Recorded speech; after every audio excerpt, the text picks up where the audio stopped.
Pesawat Yisu, ibu kota kekaisaran, kuil cahaya. Kuil cahaya pada saat ini telah sepenuhnya direduksi menjadi medan pembunuhan yang gelap.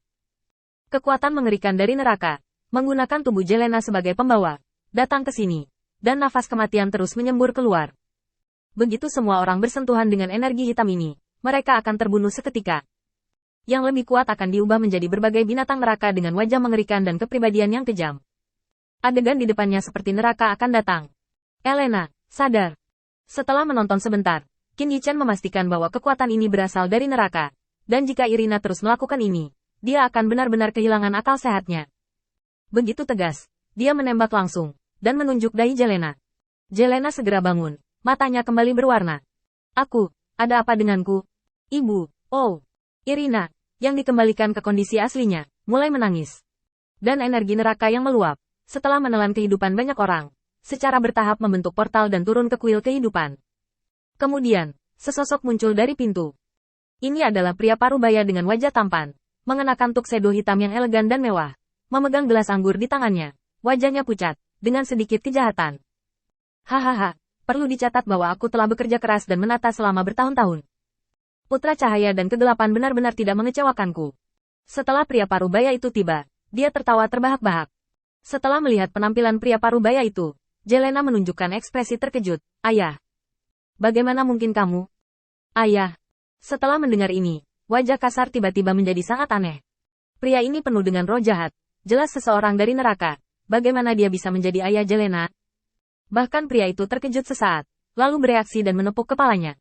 Oh, ya, aku hampir lupa. Itu adalah tiruanku, menyelinap ke pesawat ini, bergabung dengan ibumu, dan melahirkanmu. Putra cahaya dan kegelapan. Pria itu tersenyum kecil, mengambil gelas, meminumnya, lalu membungkuk dengan anggun. Izinkan saya memperkenalkan diri. Saya, iblis dari neraka, hamba setan yang paling setia. Samuel, saya ingin mengucapkan terima kasih yang tulus kepada Anda. Kamu adalah Samuel. Tidak mungkin. Kasa adalah orang pertama yang mengungkapkan keterkejutan dan keterkejutannya. Samuel adalah dewa tingkat tinggi, dan pesawat Ye tidak tahan dengan keberadaan yang begitu kuat. Kamu jelas bukan Samuel. Atau kamu hanya tiruannya? Aku juga tidak mengatakan bahwa aku adalah dewa. Dewa cahaya kecil tidak cukup bagi dewaku untuk maju. Setiap gerakan Samuel memiliki semacam perasaan kepribadian, yang membuat orang merasa seperti angin musim semi, yang benar-benar berbeda dari neraka kekacauan dan pembunuhan dalam legenda. Kasa terdiam. Dewa cahaya adalah dewa utama tengah, lebih dari yang lebih rendah. Tetapi dibandingkan dengan dewa utama atas seperti Samuel, itu benar-benar tidak cukup. Lalu mengapa kamu turun di alam dewa cahaya? Dan di sini, kamu bukan lagi milik alam dewa cahaya. Tunggu, apakah tujuanmu? Kasa sepertinya memikirkan kemungkinan tertentu, dan matanya melebar dalam sekejap. Tujuanmu adalah Ares, dewa perang. Samuel mengangkat sudut mulutnya, membuat sketsa senyum menawan, dan menunjuk Kasa. Kamu sangat pintar. Aku melihat ketuhananmu rusak. Ikuti aku. Aku bisa membantumu membentuk kembali ketuhanan. Harganya sangat sederhana. 7 emosi dan 6 keinginan Anda. Bagaimana? Bagaimana itu? Saya. Kasa membuka mulutnya, hanya merasa kering. Pada saat ini, dia benar-benar tergoda. Samuel adalah salah satu dewa terkemuka di neraka, pasti lebih kuat dari dewa cahaya. Dia percaya bahwa Samuel pasti memiliki kemampuan untuk membentuk kembali ketuhanan. Apalagi jika kamu berubah menjadi Samuel, kamu tidak takut dibalaskan oleh dewa cahaya. Karena ranah Samuel lebih tinggi dari dewa cahaya. Adapun harga. Dalam proses menjadi dewa dan berkultivasi, perasaan sudah sangat acuh tak acuh. Tidak masalah baginya apakah dia memilikinya atau tidak. Hei, harus ada first come last come ketika merekrut orang-orang percaya. Jika saya datang dulu, jika saya ingin mengubah keyakinan saya juga percaya pada saya terlebih dahulu. Pada saat ini, Qin Yichen berbicara perlahan. Samuel hanya memperhatikan bahwa ada ras manusia yang aneh dengan rambut hitam dan mata hitam di sampingnya. Oh, apakah kamu juga dewa? Aku seharusnya jauh lebih kuat daripada dewamu. Qin Yichen mencubit dagunya dan berkata. Dia tidak mengatakan apa-apa, tetapi berpikir dengan sangat serius. Kekuatan Dewa Samuel harus menjadi dewa tingkat tinggi puncak, hanya jarak pendek dari alam yang mendominasi. Dan dia telah lama menjadi ranah kaisar, setara dengan penguasa dunia ini.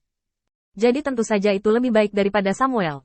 Hehe, menarik, aku bisa merasakan ada kekuatan yang sangat kuat di tubuhmu. Samuel menyipitkan matanya, melihat ke atas dan ke bawah Qin Yichen, dan segera menyadari sesuatu yang berbeda.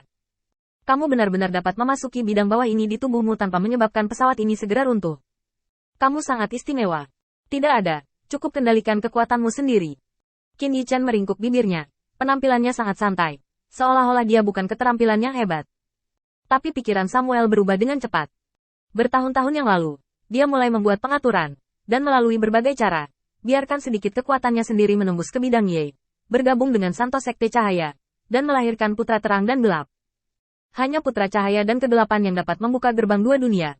Memberinya lebih banyak kekuatan untuk keluar dari neraka dan datang ke dunia ini. Hanya saja, tidak peduli metode apa, dewanya tidak bisa masuk. Alasannya sangat sederhana. Setelah mereka berkultivasi ke alam dewa utama, bentuk kehidupan asli mereka telah mengalami perubahan penting. Dewa cahaya menjadi raksasa dengan 1000 tangan dan 1000 mata. Samuel berubah menjadi malaikat berbentuk ular bersayap 12 dengan tubuh yang sangat besar. Kecuali itu adalah tingkat tertinggi dunia seperti neraka, surga, dan api penyucian. Tubuh aslinya dapat ditampung. Pesawat lain dan dunia kecil tidak bisa mengakomodasi. Sepertinya kamu dan putriku memiliki perjalanan yang cukup bagus. Dan kamu bukan dari Ares, Dewa Perang. Dalam hal ini, apakah Anda ingin memikirkannya? Bergabunglah dengan saya untuk menggulingkan Ares bersama-sama. Sebagai imbalannya, neraka akan menempati tempat Anda, dan saya dapat berbagi hukum perang Ares dengan Anda. Setelah memikirkannya sebentar, Samuel berbicara perlahan. Tetapi itu adalah pidato yang mengejutkan yang membuat Kasa dan Elena menarik napas. Bersama untuk menggulingkan Ares, bahkan berbagi aturan perang Ares. Terlalu sombong. Siapa Dewa Perang Ares? Itu adalah dewa tingkat tinggi dengan peringkat tertinggi. Seorang pria kuat yang sangat dekat dengan alam yang mendominasi. Dalam hal kekuatan, itu mungkin tidak sebagus setan, tetapi jelas lebih tinggi dari Samuel. Bahkan Dewa Cahaya yang kuat adalah bawahan dari Dewa Perang.